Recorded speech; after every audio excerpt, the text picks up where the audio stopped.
자, 오늘 그러면 우리 갈라디아서 두 번째 시간입니다. 지난 주일에는 갈라디아서의 서론을 공부했습니다. 특별히 이 갈라디아가 어떤 지역이고 어떤 곳인지 살피었고요. 그리고 또 이 갈라디아는 사도 바울이 1차 전도 여행 때 전도를 했던, 그리고 교회를 세웠던 지역이 갈라디아 지역입니다. 그래서 사도 바울이 이 갈라디아 지역을 복음 들고 가서 주의 복음을 증거할 때 얼마나 많은 고생을 했는지, 돌에 맞기도 하고 정말 실신해서 쓰러지기도 하고, 그럼에도 불구하고 다시금 일어나서 이 갈라디아 교회 교인들이 걱정할 것 같아서 그들을 격려하면서, 그러면서 정말 힘들게 주의 복음을 증거했던 지역이 갈라디아 지역이었다라는 말씀들을 공부했습니다. 자, 그런데 이제 이 갈라디아 지역은 지난 시간에 우리 지도에서 보았지만은 사실 사도 바울의 전도 여행의 전초 기디는 어디냐 하면 지금 요 화살표로 지금 왔다 갔다 하는 지역 안디옥입니다. 수리아 안디옥이에요. 요 안디옥이 사도 바울의 1차 전도 여행의 본거지입니다. 근데 이 안디옥에서 배 타고 구브로를 갔다가, 그리고 이 아탈리아에 도착해서 버가를 거쳐서 안디옥, 이고니온, 루스드라, 더베, 특별히 안디옥, 이고니온, 루스드라, 더베가 특별히 사도 바울이 가서 주의 복음을 중점적으로 증거했던 지역들입니다. 그래서 이 갈라디아 교회 하면은 안디옥에 있는 교회, 이고니온에 있는 교회, 루스드라에 있는 교회, 더베에 있는 교회다라고 볼 수 있어요. 바로 이런 곳을 다니면서 주의 복음을 증거했고, 이 갈라디아 교회가 설립되게 되는 것입니다. 특별히 이 갈라디아서는 6장까지 있는데, 우리가 한 갈라디아서를 세 토막으로 나누어 볼 수 있어요. 6장이니까 두 장씩 해가지고 세 토막으로 나누어 볼 수 있습니다.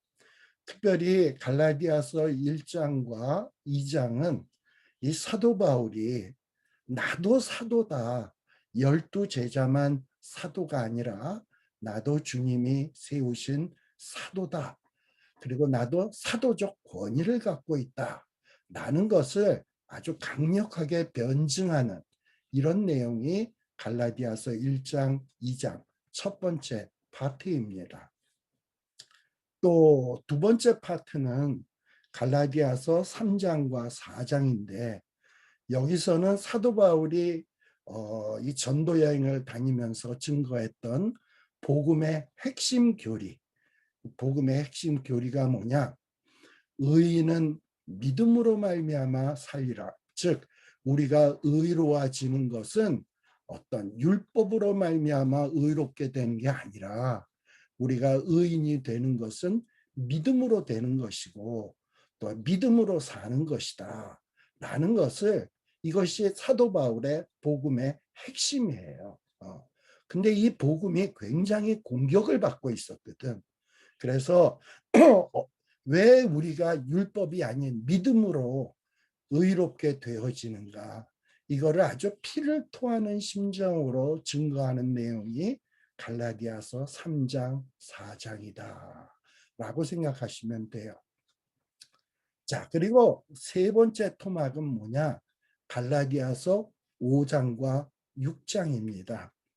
사실 우리가 믿음으로 말미암아 의인이 되고요, 믿음으로 말미암아 구원을 얻고 자유함을 얻습니다. 자, 이제 우리가 믿음으로 의인이 되었고 자유함을 얻었으니 막 살아도 되냐? 사도 바울의 대답은 아니다라는 거예요.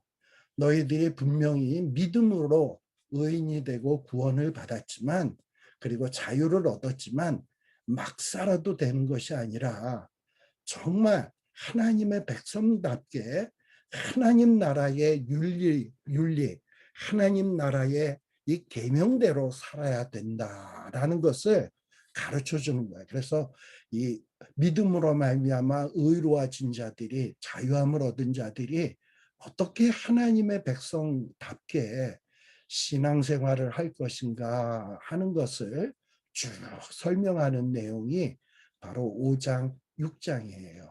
그러니까 5장, 6장은 크리스찬의 삶, 그래서 우리가 정말 바람직한 크리스찬의 삶을 살려면 어찌해야 되는가 하는 것을 알려면 갈라디아서 5장과 6장을 잘 공부해야 된다는 거예요. 그래서 여러분 머릿속에 기억해야 될 것은 갈라디아서 세 토막으로 나누어진다. 첫 번째 토막은 뭐냐면 사도 바울이 나도 사도다라는 것을 변증하는 내용. 그리고 두 번째 파트는 사도 바울이 중요하게 여기는 복음의 핵심. 우리가 어떻게 의로워지는가? 믿음으로 말미암아 되는 것이다. 그 어떤 방법도 아닌 믿음으로서만 의로워지는 것이다. 이거를 아주 논리적으로 변증하는 내용이 3, 4장. 그러면 우리가 의인이 되었으면, 자유함을 얻었으면 어떻게 살 것인가 하는 내용이 5장, 6장의 내용이다라는 것을 여러분들이 머릿속에다가 기억하면서 이 갈라디아서를 읽으셔야 합니다. 사실 사도 바울은 이 예수 믿는 사람들을 핍박하고 잡아들이기 위해서 다메섹으로 가죠. 이 다메섹으로 가는 도중에 예수님을 만나서 부활의 예수님을 만나고 꼬꾸라지고 회심을 하게 됩니다. 그래서 이 바울의 삶이 완전히 180도 달라지게 돼요. 예수를 핍박하던 자가 이제 예수님의 복음을 증거하는, 정말 죽을 때까지 목숨을 다해서 주의 복음을 증거하는 복음의 전도자가 됩니다. 한 30년 동안 이 로마가 지배하고 있었던 그 넓은 광활한 땅을 막 이곳저곳 전역을 돌아다니면서 주의 복음을 증거하면서 다니게 됩니다. 그러면서 여러 교회들을 세우죠. 갈라디아, 데살로니가, 고린도 여러 교회들을 건립을 해요.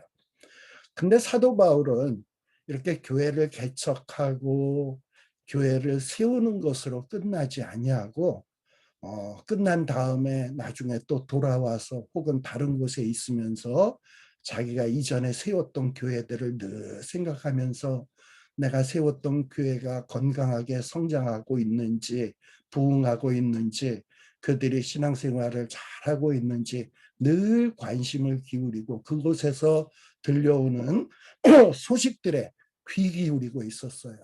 그러면서 어떤 문제가 있다, 어려움이 있다 그러면은 사도 바울은 가만히 있는 것이 아니라 그런 교회들에게 정성스럽게 편지를 보내서 그 자기가 세웠던 교회들을 돌보는 일에 힘을 다했습니다.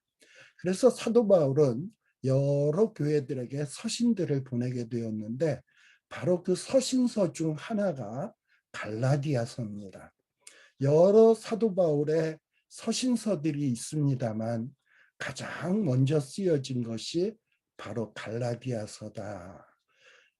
이 성경학자들이 보통 이야기하기를 갈라디아서가 언제 기록되었을까 했을 때 1차 전도 여행을 마치자마자 얼마 안 있다가 기록했던 서신서가 갈라디아서다. 그래서 AD 48년에서 49년 예수님이 33살에 십자가를 지시고 돌아가시고 부활하시고 승천하셨잖아요. 그러니까 예수님이 승천하신 때로부터 한 15년, 한 15년 혹은 16년 뒤에 쓰여진 성경이 갈라디아서다. 그러니 굉장히 일찍 기록된 성경이다라고 이야기할 수 있습니다. 특별히 이 갈라디아서는 갈라디아에 있는 교회들에게 쓴 편지인데 제가 아까 지도에서 말씀드렸죠. 비시디아 안디옥. 여러분 수리아 안디옥하고 구별을 하셔야 돼. 비시디아 안디옥은 갈라디아에 있는 곳이고 수리아 안디옥은 수리아 지역에 있는 안디옥이에요. 그래서 이 갈라디아 교회 하면 비시디아 안디옥에 있는 교회, 이고니온에 있는 성도들의 모임, 루스드라에 있는 성도들의 모임, 더베에 있는 성도들의 모임, 이 네 도시에 있는 성도들의 모임을 갈라디아 교회다라고 이야기를 합니다. 우리 이미 지도에서 봤죠? 요 수리아 안디옥은 여기고 비시디아 안디옥은 여기고 비시디아 안디옥, 이고니온, 더베, 루스드라 바로 요 지역에 있었던 교회들이 갈라디아 교회다라고 생각을 하시면 됩니다. 바로 이곳은 사도 바울이 1차 전도 여행 때 복음을 전한 곳이에요. 1차 전도 여행에 대한 기록은 우리 지난 시간에 이미 살폈습니다만 사도행전 13장에서부터 14장에 기록되어 있어요. 그래서 여러분들이 요 갈라디아서를 보면서 요 사도행전 13장, 14장의 내용을 자꾸 이렇게 비교해 가면서 읽어보면 더욱더 요 갈라디아서가 생생하게 이해되기가 쉬울 겁니다. 자, 그러면 이제 우리가 이 갈라디아서 내용으로 본격적으로 들어가는데 오늘 우리가 살필 내용은 특별히 갈라디아서 1장 1절에서 5절에 나오는 내용이에요. 이 갈라디아서 1장 1절에서부터 5절은 두 가지 주제로 기록되어 있습니다. 첫 번째 주제는 뭐냐면 바울이 주님의 사도인데 이 사도 바울이 어떻게 해서 사도인가, 자기가 사도라는 사실을 아주 강력하게 변증하는 내용이 첫 번째 주제예요. 그리고 두 번째 내용은 사도 바울이 증거하는 복음, 이 복음의 핵심이 무엇인가 하는 것을 요 1절에서부터 5절까지 해서 이 두 가지 주제로 나타나 있어요. 특별히 1절과 2절은 사도 바울이 나는 사도다. 근데 사람에게서 내가 사람에 의해서 사도가 된 것이 아니고 사람으로부터 되어진 것도 아니고 사람으로 말미암은 것도 아니고 내가 사도된 것은 예수님과 또 그 예수님을 죽은 자 가운데서 살리신 하나님 아버지로 말미암아 내가 사도된 거다라고 강력하게 이야기하고 있어요. 이런 사도된 사도 바울이 이 갈라디아에 있는 모든 형제들에게 내가 편지한다 하면서 자기가 어떻게 사도가 되었는지 에 대해서 내용하는 것을 설명하는 내용이 1, 2절이고요. 또 3절, 4절, 5절은 사도 바울이 전하는 이 복음의 내용이 무엇인가, 왜 이게 복음인가 하는 것을 설명하는 것이 3절에서부터 5절입니다. 언뜻 눈으로 보면 모를 말이 하나도 없어요. 뭐 그냥 눈으로 봐도 뭐 다 아는 내용이네 이렇게 될 수 있어요. 그러나 우리가 한번 갈라디아서를 꼼꼼히 읽어보다 보면 사도 바울이 이래서 말을 이렇게 하고 있구나. 왜 사도 바울이 이런 단어를 사용하고 있구나 하는 것을 이제는 우리가 좀 꼼꼼하게 살필 필요가 있다고 생각이 되어집니다. 자, 1장 1절입니다. 1장 1절은 여러분들이 보면은 어떻게 시작하냐? 사도 바울이 사람들에게서 난 것도 아니요, 사도들로 말미암은 것도 아니요, 아니요. 어떤 편지를 시작하면서 이것도 아니야, 이것도 아니야, 이런 식으로 시작을 하고 있어요. 좀 이상하지 않습니까? 사실 이 고대에 이제 이 고대 사람들도 편지를 보내고 편지를 받고 하잖아요. 근데 이 편지를 쓸 때는 편지의 제일 앞에 발신자의 이름을 써요. 발신자의 이름이 제일 먼저 나오고, 그 다음에 이 편지를 보내는 자가 누구다, 그리고 이 편지를 받는 사람 수신자는 누구다가 나오고, 그 다음에는 인사말이 나오는 게 보통의 관례예요. 그런데 사도 바울은 제일 먼저 나오는 말이 뭐냐 하면 어떤 이름, 수신자의 이름이 아니라 이것도 아니다, 저것도 아니다, 아니다, 아니다라는 말로 시작하고 있어요. 굉장히 이례적입니다. 다른 편지에 비해서요. 우리가 사도 바울이 여러 편지들을 많이 썼잖아요. 로마서도 쓰고, 그 다음에 고린도 전서 후서도 쓰고, 뭐 또 디모데서도 쓰고, 에베소서도 쓰고, 골로새서도 쓰고, 여러 편지들이 있잖아요. 근데 여러 편지들의 그 첫 시작을 보면 뭐 이렇게 갈라디아서처럼 아니다, 아니다 이런 말로 시작하지 않냐고 굉장히 평범하게 시작을 합니다. 예를 들면 로마서 1장 1절에 보면 사도로 부르심을 받아 이런 말로 시작을 해요. 그리고 고린도전서 1장 1절에 보면 하나님의 뜻을 따라 그리스도 예수의 사도로 부르심을 받은 이런 말로 시작을 해요. 그냥 이렇게 뭐 단순하게 끝나는데 갈라디아서는 이상하게 사람에게서 난 것도 아니다. 사람으로 말미암은 것도 아니다. 아니다. 라는 이런 부정적인 말로 시작을 하고 있다라는 거예요. 왜 이렇게 부정적인 말로 시작하고 다른 편지와 다른 표현으로서 이렇게 시작을 하고 있는가? 여기에 대해서 우리가 의문을 갖고 이것을 한번 따져봐야 됩니다. 이렇게 사도 바울이 편지를 처음 첫 마디로 야, 사람으로부터 된 것도 아니야. 사람으로 말미암은 것도 아니야. 라고 이렇게 강력하게 부정적인 말로 시작하는 데는 아주 그에 합당한 충분한 이유가 있습니다. 그 이유가 뭐냐? 우리 이미 서론에서 공부했습니다만 이 갈라디아 교회는요. 이 거짓된 교사, 이 성도들을 미혹하는 거짓 교사들에게 이 교회가 심히 괴롭힘을 당하고 있었습니다. 이 거짓 교사들은 이 갈라디아 교회, 아까 이고니온, 루스드라, 더베, 안디옥 이런 곳에 있는 성도들에게 야, 뭐 구원이 믿음으로 말미암아 되는 거라고, 오직 믿음으로 되는 거라고, 오직 은혜로 되는 거라고, 오직 은혜로 믿음으로 의롭게 된다고. 야, 무슨 우리가 의롭게 되는 게 그렇게 쉽냐? 말도 안 돼. 사도 바울이 그렇게 얘기하는 것은 바울이 너희들에게 아주 편한 복음을 증거해서 바울이 너희들에게 인기를 얻으려고 하는 거야. 이 바울이 그동안에 예수를 핍박하던 자고 예수 믿는 자들에게 뭔가 좀 원수와 같은 존재 아닙니까? 사람들이 꺼려하는 존재 아닙니까? 저 바울이 예전에 예수 믿는 사람들을 핍박하던 자인데 저자의 말을 믿어도 돼?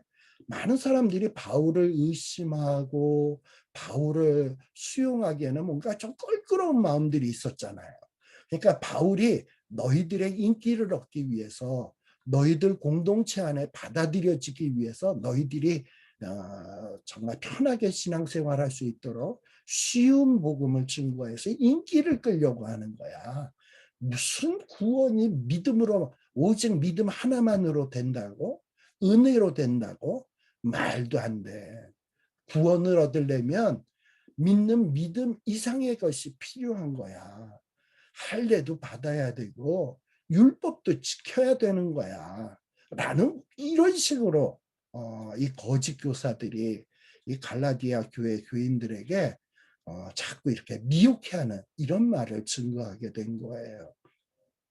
이건 제가 하는 얘기가 아니라 사도행전 15장 1절에 보면 어떤 사람들이 유대로부터 내려와서 형제들을 가르치되 유대로부터 이 갈라디아까지 도시락 싸들고 찾아와 가지고 갈라디아에 있는 이 형제들에게 가르치는 거야. 소위 랍비라고 자기네들이 율법사라고 해서 이들을 가르치는 거예요.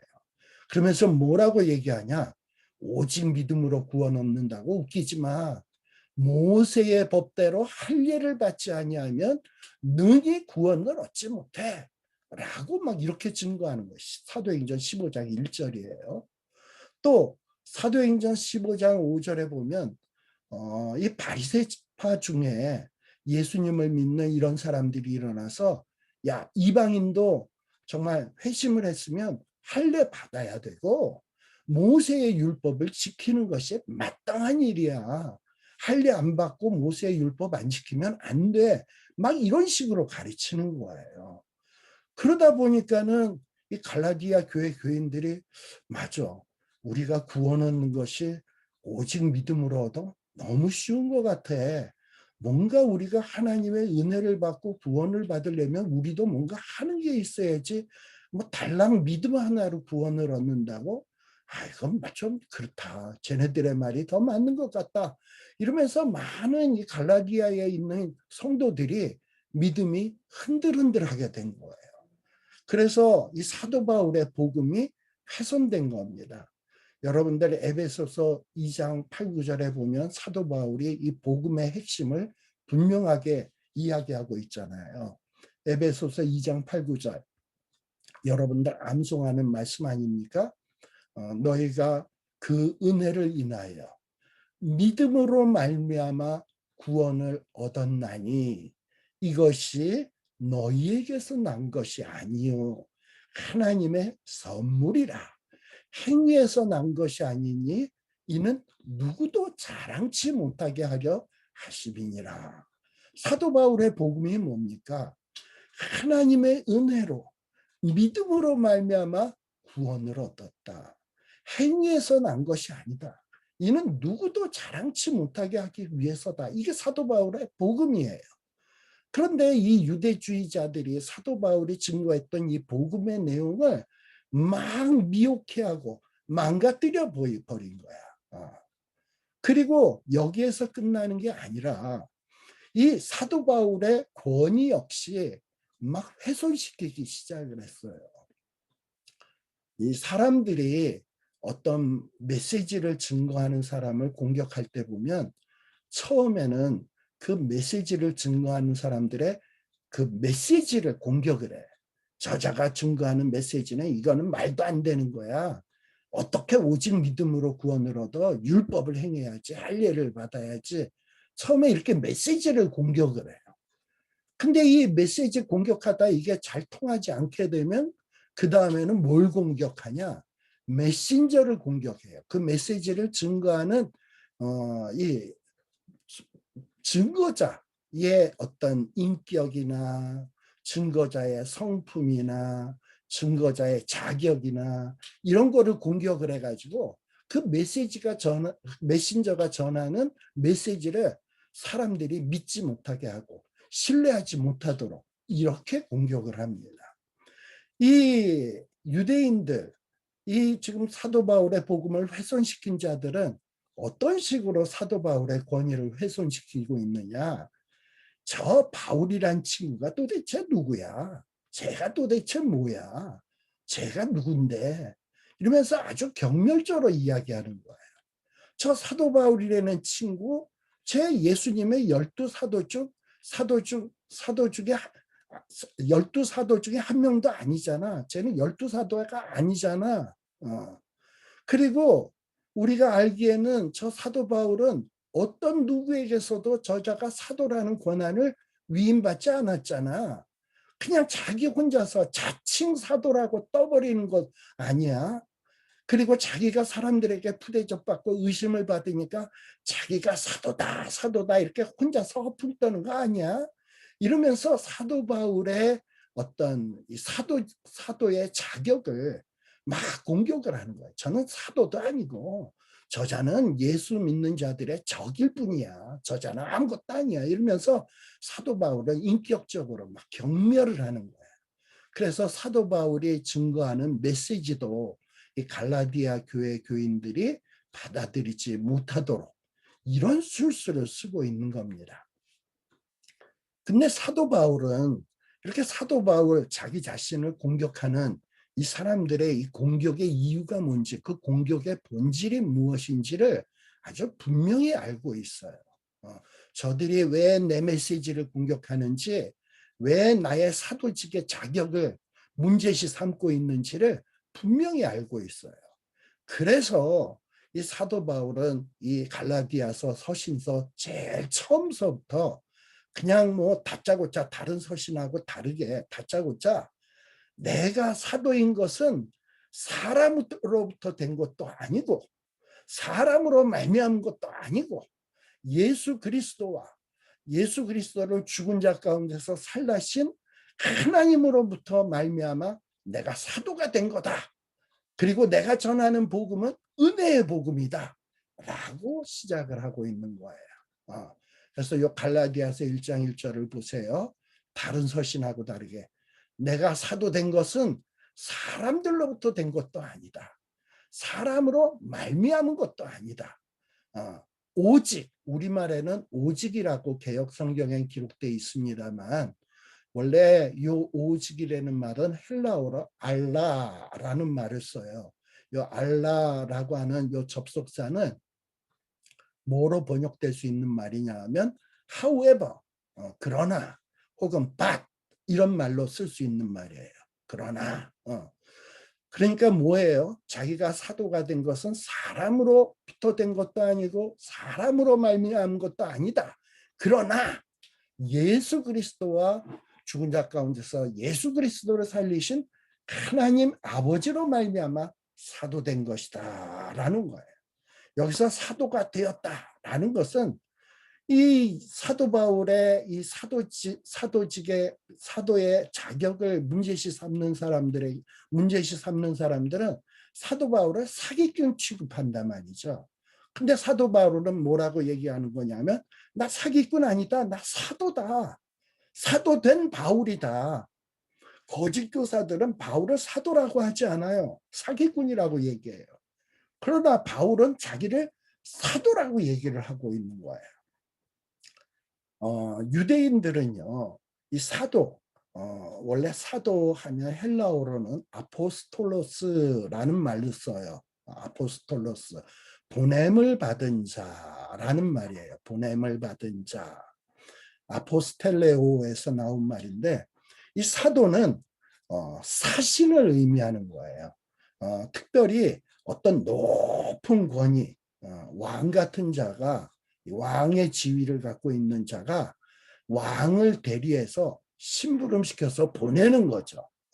이런 자를 보통 사도다라고 얘기를 해요. 그래서 즉 사도는 뭐냐? 특별한 지위를 가진 자, 높은 지위를 가진 자가 어떤 심부름을 시키기 위해서 어떤 권위와 권세를 위임을 하죠. 그리고 보내죠. 이런 자가 보통 사도예요. 근데 보통 신약 성경에서는 이 사도 하면은 보통 누구에게 사용된 호칭이냐면 예수님 자신의 제자들에게만 사용된 호칭입니다. 왜냐하면 누가복음 6장 13절에 보면 예수님께서 제자들을 부르사, 특별히 예수님이 사람들을 불렀어요. 제자들을 부르셨어요.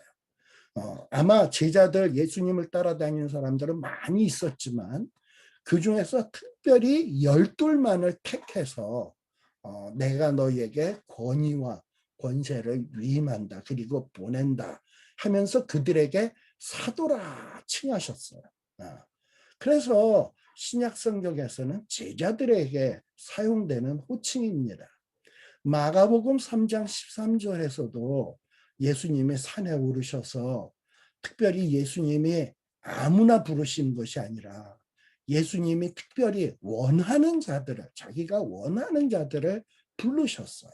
부르시고 그리고 원하는 자들을 부르셔서 그 중에서 12를 세우시고 12에게 권세와 능력을 위임하시고 그리고 이들에게 예수님과 함께 있는 자격을 주시고 또 이들을 훈련시켜서 보내시고 전도도 하게 했다. 바로 이런 자들이 누구냐 하면 사도다. 그래서 신약에서는 특별히 사도 하면 이 12제자를 생각을 하게 돼요. 그래서 보통 신약 성경에서는 사도 하면은 예수님으로부터 직접 부름을 받고 택함을 받고 그리고 주님으로부터 권세를 위임받고 그리고 예수님의 이름으로 가르칠 수 있는 권한을 받은 자, 바로 이런 자가 사도다라고 이야기하고 있습니다. 그러니까 신약에서 사도다 하는 무리는 신약 시대에 많은 성도들이 있지만은 이 성도들이 다 사도가 아니야. 이 중에서 특별히 주님의 택함 받고 부르심 받고 위임 받고 가르칠 수 있는 권한을 주님으로부터 그 권한을 받은 자가 사도예요. 그러니까 이 사도라고 하는 집단은 굉장히 작고 아주 독특하고 유일무이한 존재들이 누구냐? 사도들이다라는 거예요. 특별히 이 초대교회에서는 사도가 되기 위한 조건을 두 가지로 제시하고 있습니다. 사도행전 1장 21절에서부터 26절에 나오는데 사도가 누구냐? 사도의 두 가지 조건이 뭐냐?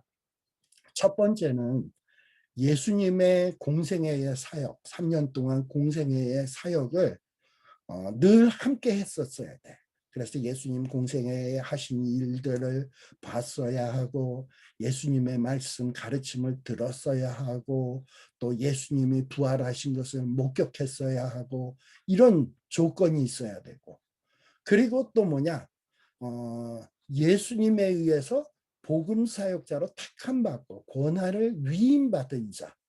그래서 이 두 가지 조건이 뭐냐?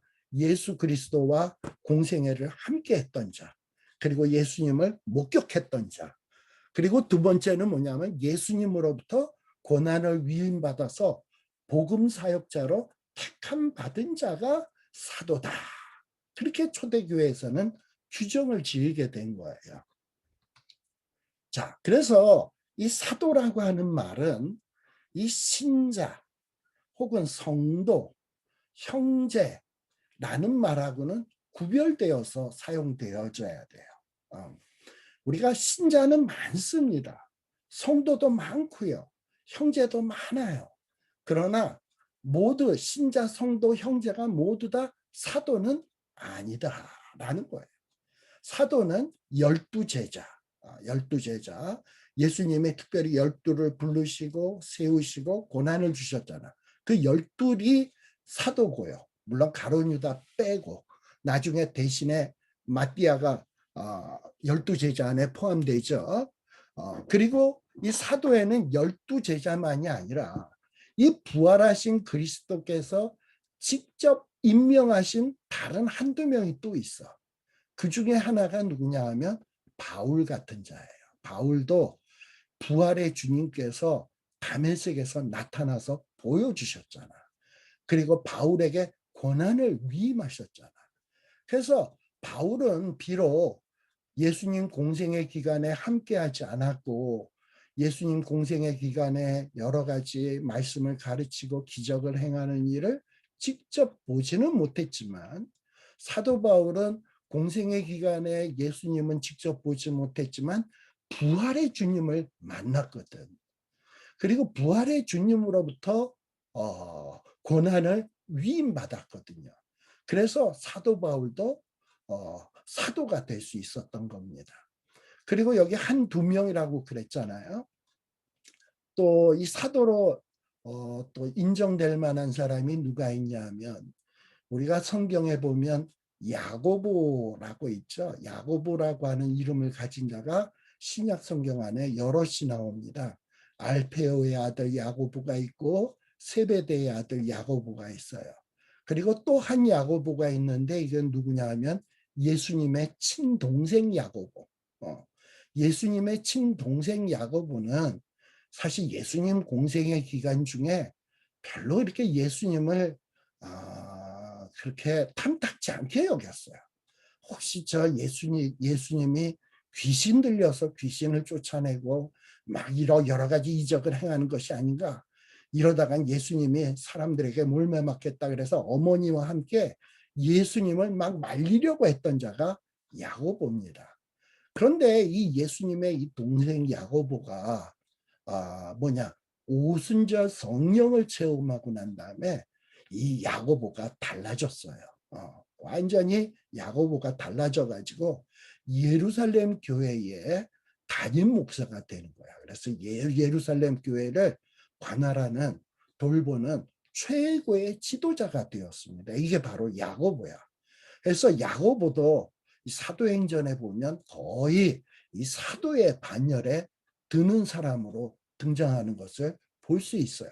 그래서 사도 하면은 12제자, 그리고 부활의 주님께서 임명하신 바울, 그리고 예수님의 동생 야고보 같은 자들, 이런 자들을 칭할 때에 뭐라고 얘기하냐? 사도다라고 이야기를 합니다. 제가 왜 이렇게 사도에 대해서 자꾸 언급을 하냐? 우리가 이 사도, 신약의 사도가 뭔지를 분명히 알고 있어야 돼요. 그래서 이 사도직이 오늘날까지 계승될 수 있는 거냐? 없다라는 것이 이게 올바른 기독교의 가르침입니다. 이 12제자와 바울, 야고보는 우리와는 달리 아주 특별한 경험을 했던 사람들이에요. 이들은 예수님을 직접 보았거나 직접 예수님으로부터 어떤 권한을 위임받은 자들이에요. 그런데 오늘날 우리는 어떻습니까? 예수님을 직접 봤나요? 그리고 예수님으로부터 직접 어떤 권한을 위임받았나요? 그렇지 않거든. 그런데 오늘날 우리들이 나도 사도야. 나도 그 사도직을 계승할 수 있어. 이렇게 얘기하면 굉장히 위험해지는 겁니다. 근데 사도 바울은 이렇게 특별한 사도들의 무리에 자기는 속한다고 주장을 하는 거예요. 그러니 사도가 아닌 사람들 입장에서 보면 이 사도 바울이 얼마나 기껍겠습니까? 얼마나 꼴 같지 않겠습니까? 저 예전에 예수님을 핍박하고 예수 믿는 자들을 괴롭히던 자가 이 어느 날 갑자기 아주 안면몰수하더니 자기가 사도다, 예수님의 제자다 이러고 나타나니 이 사도 바울을 얼마나 이상하게 쳐다봤겠습니까? 근데 사도 바울은 뭐냐? 12사도와 버금가는 나도 사도다 라고 이야기를 하고 있는 거예요. 물론 바울 서신에 보면 자기는 사도 중에 가장 작은 자다라고 겸손하게 표현을 하고 있지요. 그러나 자기도 이런 정선된 사도들의 무리에 속한다라고 이야기를 하는 겁니다. 따라서 우리가 바울을 이야기할 때 그냥 성 바울, 성도 바울이라고 부르기보다는 바울을 부를 때는 사도 바울이라고 부르는 것에 익숙해져야 돼요. 사도 바울은 특별한 존재예요. 하나님이 특별히 택한 존재다. 사도로서 택한 존재다라는 것을 인식하는 것이 굉장히 중요합니다. 이게 바울 서신을 읽을 때 굉장히 중요한 거예요. 사실 모든 그리스도인들은 신약이 의미하는 성도지만 사도는 아니다. 그런데 바울은 자기는 사도다. 성도이면서 또 성도와 구별되는 사도다라고 하는 것에 여러분들이 아주 관심을 기울일 필요가 있다라는 거예요. 특별히 여러분들 2절 말씀을 보세요. 그래서 사도 바울이 뭐라고 얘기하냐? 내가 사도인 것은 사람으로부터 된 것도 아니고 사람으로 말미암은 것도 아니고 예수 그리스도와 예수 그리스도를 죽은 자 가운데서 살리신 하나님 아버지로 말미암아 사도된 바울은, 이러면서 자기를 사도된 바울은이라고 얘기를 하고 있어요. 그리고서는 이 자기가 지금 편지를 보내는 갈라디아 교인들은 뭐라고 칭을 하는가? 자기는 사도고 너희들은 누구냐? 그리고 사도 바울과 함께 있는 자들과 이 갈라디아에 있는 사람들은 뭐냐? 형제다. 형제다라고 얘기를 하고 했어요. 함께 있는 모든 형제로 더불어 여러 교회들에게 너희들은 형제고 교회다. 근데 나는 누구다? 사도다라고 이야기를 하고 있어요. 이 사도 바울이 특별히 함께 있는 형제로 더불어 갈라디아 교회 교인들에게 우리 하나님 아버지와 주 예수 그리스도로 쫓아 은혜와 평강이 있기를 원하노라. 은혜와 평강이 있기를 원하노라. 이러면서 인사말을 할 때는 이 뭐라고 얘기하냐? 자기도 형제인 것처럼 얘기를 해요. 그들과 한 무리가 되지만은 자기를 소개할 때 이 복음을 지금 이 서신서를 쓰고 있는 누구냐? 발신자를 자기를 소개할 때는 자기는 사도다. 아주 그냥 분명하게 자기는 사도다. 라고 하는 이 칭호를 부여하고 있는 것을 볼 수 있습니다. 그래서 이 갈라디아에 있는 사람들이나 또 사도 바울이 이 편지를 보낼 때 있었던 안디옥에 있었던 바울과 함께 있었던 동료들은 형제들이지만 그 형제들과 같은 존재가 아니야. 사도 바울은 사도였다라는 것을 여러분들이 꼭 기억할 필요가 있습니다. 자, 근데 사도 바울은 이렇게 자기가 사도가 된 것은 사람으로부터 된 것도 아니고 사람으로 말미암은 것도 아니다라고 얘기했어요. 지금 무슨 얘기냐? 이 사도 바울이 자기가 사도가 된 것은 12제자가 자기를 검증하고 그리고 자기를 모든 것을 리뷰를 하고 그리고서는 저 바울도 우리와 같은 사도가 될 수 있어. 이래가지고 12제자들이 저자도 사도야 라고 해서 된 것이 아니라는 거예요.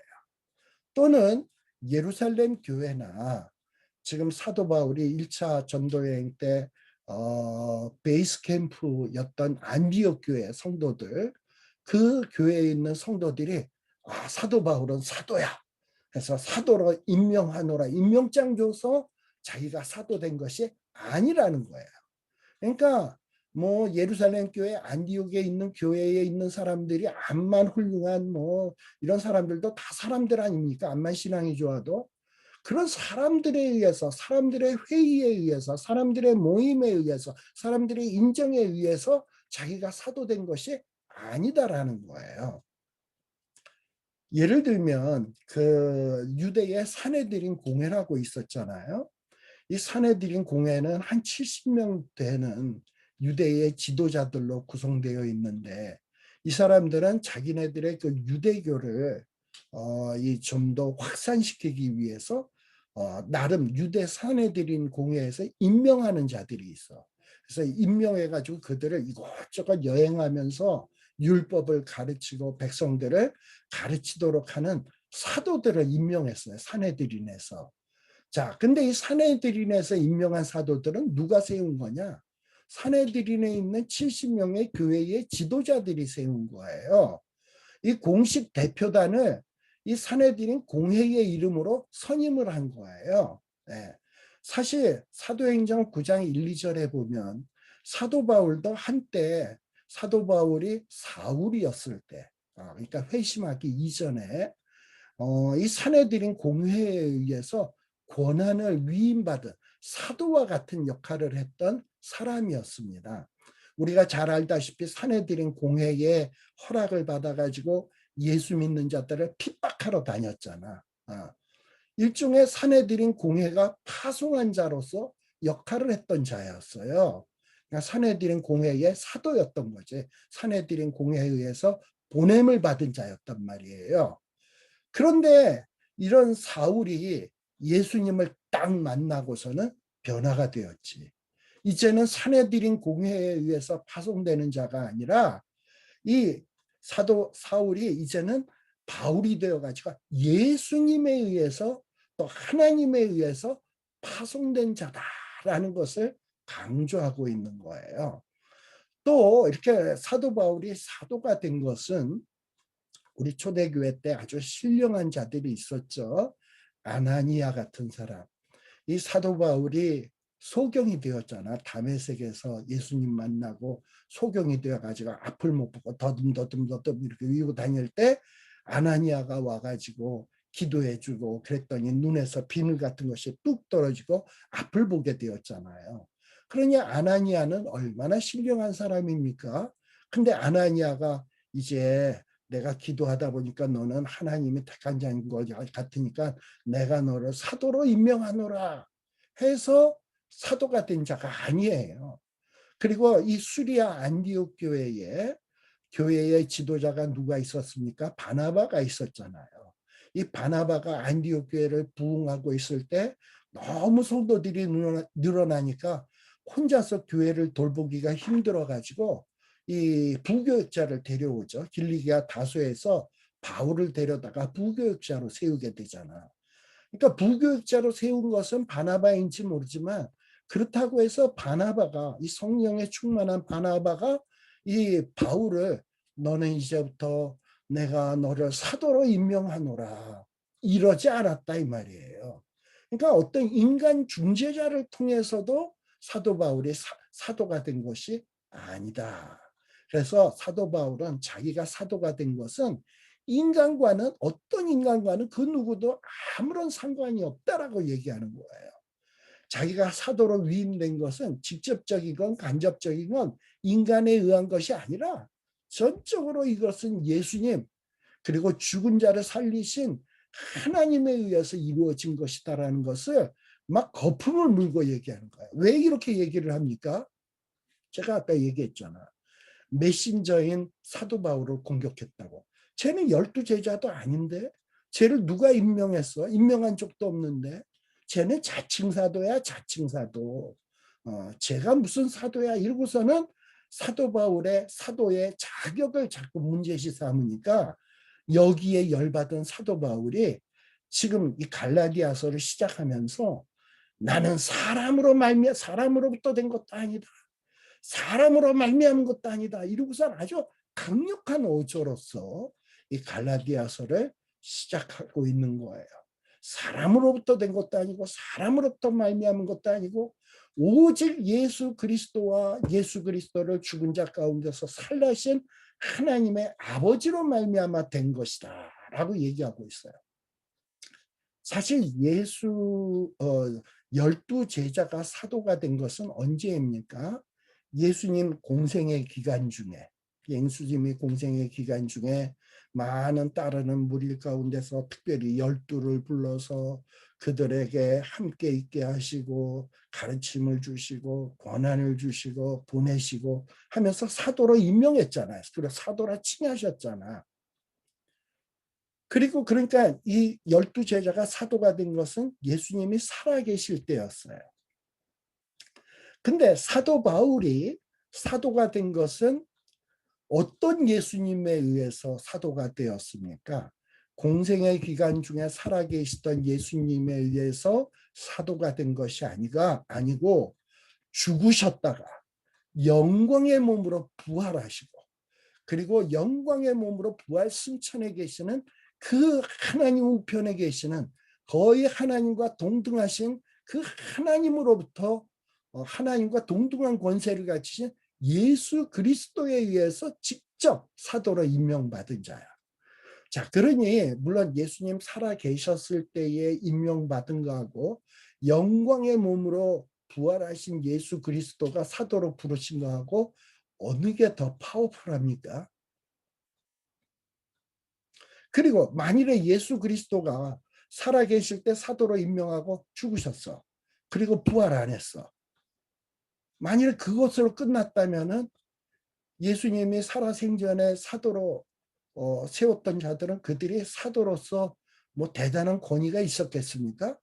죽은 예수 그리스도가 임명한 그냥 사도일 뿐이에요. 근데 사도 바울은 죽으실 뿐 아니라 부활하신 예수 그리스도가 세우신 사도란 말이야. 그러니까 지금 사도 바울이 1장 1절에서 오직 예수 그리스도, 이 예수 그리스도는 누구예요? 공생애 때의 예수 그리스도가 아니라 부활 승천하신 예수 그리스도예요. 그리고 자기가 사도가 된 것은 또 누구냐? 예수님을 죽은 자 가운데서 살리신 하나님의 아버지로 말미암아 사도가 된 것이다. 어떻게 보면 이 말만 보면 자기가 받은 이 사도직의 이 권한이 어떻게 보면 12제자의 사도직의 권한보다도 더 센 것 같다라는 것을 은근히 암시하는 것 같아요. 이렇게 사도 바울이 이 갈라디아에서 자기의 메신저의 자격을 문제 삼는 자들을 반박하기 위해서 이렇게 강력한 어조로서 갈라디아서 1장 1절을 시작하고 있는 겁니다. 사실 이 사도 바울이 사도가 된 것은 첫째는 누구냐? 예수 그리스도. 두 번째는 누구냐? 죽은 자 가운데서 예수 그리스도를 살리신 하나님에 의해서 사도가 된 거예요. 사실 이 하나님 아버지는 예수 그리스도 말고 하나님 아버지는 바울을 사도로 택하셨어요. 그래서 사도 바울의 이 부르심은 하나님의 뜻으로 말미암아 된 것이다. 하나님의 아버지에게서 난 것이다 라고 사도 바울은 분명하게 이야기를 하고 있습니다. 그리고 또 사도 바울이 자기가 이렇게 사도가 된 것은 예수 그리스도로 말미암은 것이다. 사도가 되려면 예수 그리스도와 함께 공생애를 했어야 되고 예수님을 보았어야 되고 예수님의 가르침을 들었어야 되고 뭐 이런 자여야 된다 그랬죠. 예수님의 부활을 목격해야 된다고 했어요. 근데 사도 바울은 서너 번에 걸쳐서 이 바울서신에 보면 여러 번에 걸쳐서 나는 부활하신 그리스도를 봤다 라고 얘기하고 있어요. 고린도전서 9장 1절에 보면 내가 자유자가 아니냐 사도가 아니냐 여기도 아니냐가 나오는데 이건 뭐예요? 어떤 부정의 말로서 더욱더 긍정을 유도하는 거 아닙니까? 내가 자유자다. 그렇지 않냐? 난 자유자다. 내가 사도가 아니냐? 나 사도다. 내가 왜 사도가 아니냐? 난 사도다. 예수 우리 주를 보지 못하였느냐? 내가 예수 우리 주를 보지 못했다고? 나 봤다. 보지 못한 거 아니다. 나 봤다. 그리고 그거를 너희들도 알고 있지 않냐? 고린도 교회 교인들에게 이렇게 나는 자유자고 사도고 예수 그리스도를 본 자라고 분명하게 얘기하고 있고 너희도 그거 알지 않냐? 하고 이렇게 강력하게 얘기해요. 이걸 보면 사도 바울은 분명히 예수님을 봤어요. 또 고린도전서 15장 8절에 보면 또 뭐라고 얘기하냐? 맨 나중에 12사도 예수님 살아계실 때 예수님을 보았어요. 예수님의 가르침을 들었어요. 그런데 사도 바울은 그렇지 않아. 그러다 보니까 사도 바울은 자기의 사도직을 얘기할 때 뭐라고 얘기하냐? 나는 맨 나중에 만삭되지 못하여 난자 같은 자다. 근데 이런 나에게도 예수님이 나에게도 보여주셨다. 예수님이 보여주셨다라고 얘기를 하는 거예요. 그리고 나는 다른 사도랑 비교할 때 예수님 공생애를 못 봤기 때문에 물론 부활의 주님을 봤으니까 더 센지도 모르겠지만 겸손하게 얘기했다 그랬죠. 나는 사도 중에 지극히 작은 자다. 또 왜 이렇게 자기를 사도 중에 지극히 작은 자라고 얘기하냐? 지가 지은 죄를 알거든. 자기가 과거에 어떤 짓을 했습니까? 하나님의 교회를 핍박했다. 그러니 나는 사실 사도라 칭함을 받기에는 감당치 못할 자인데 물론 예수님을 받고 예수님으로부터 고난을 위임받았지만 내가 한 짓이 있어. 근데 나는 하나님의 교회를 핍박했던 자야. 그래서 난 사도라 칭함을 감당할 수 없는데 하나님이 고난을 주시는 걸 어떻게 고난을 위임했는 걸 어떻게 하나님이 예수님이 보내는데 어떻게 예수님이 보여주셨는데 어떻게 그래서 뭐 사도 바울이 자기가 사도가 되고 싶어서 된 게 아니에요. 예수님이 사도로 임명하신 거야. 하나님의 뜻으로 말미암아 된 거야. 이거를 얘기하고 있는 거예요. 자, 그래서 사도행전 9장 15절에서는 또 뭐라고 얘기하냐. 우리 주님께서 이 아나니아에게 이야기를 합니다. 아나니아도 얼마나 신령한 사람입니까? 근데 이 아나니아가 이제 사울이 소경이 되어 있을 때 하나님이 사울에게 가서 기도해 주라고 아나니아에게 명령을 내리죠. 근데 아나니아가 저 자는 예수를 핍박하던 자인데 내가 어떻게 갑니까? 주저주저 하니까 주님께서 아나니아에게 뭐라고 얘기하냐? 가라. 주께서 가라사대 가라. 그러니 아나니아도 어떻게 보면 주님의 음성을 들은 자 아닙니까? 근데 주님이 뭐라고 말씀했냐?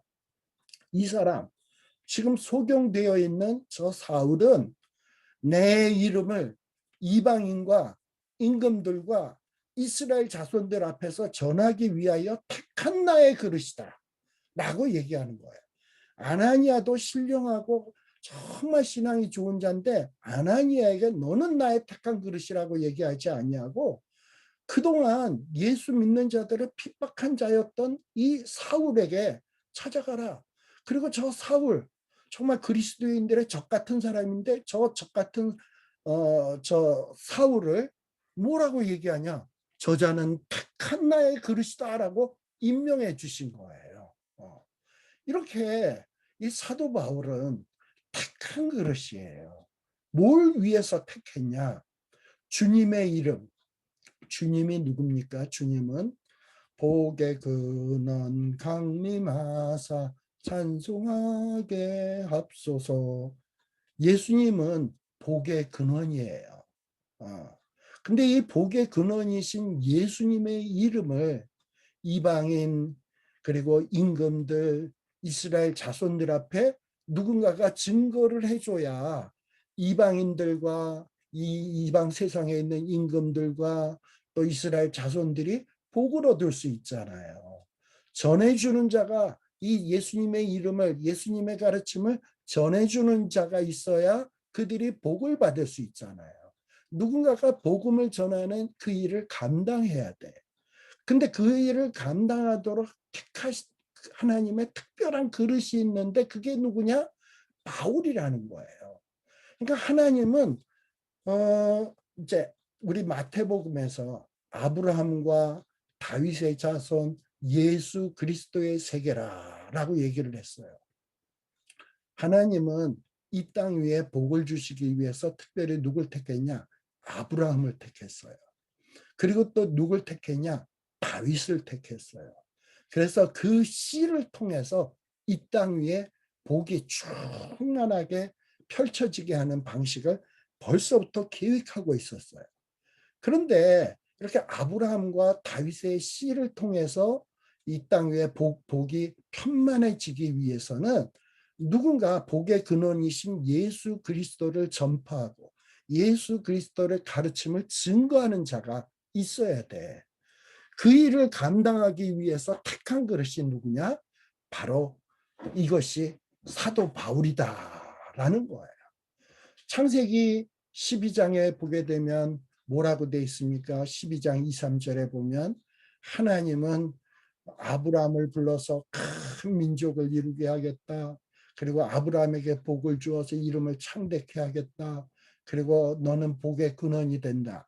이것은 아브라함 하나에게만 하는 얘기 아니에요. 아브라함과 아브라함의 씨를 통해서 이 복의 근원이 되고 그 복이 흘러가게 된다는 거야. 그리고 땅의 모든 족속이 바로 아브라함과 아브라함의 씨를 인해서 복을 얻게 될 거예요. 이것이 마태복음에서는 아브라함과 다윗의 자손 예수 그리스도를 통해서 복을 얻게 된다는 거예요. 자, 이런 식으로 이렇게 바울은 특별히 주님이 택한 그릇이다라는 거예요.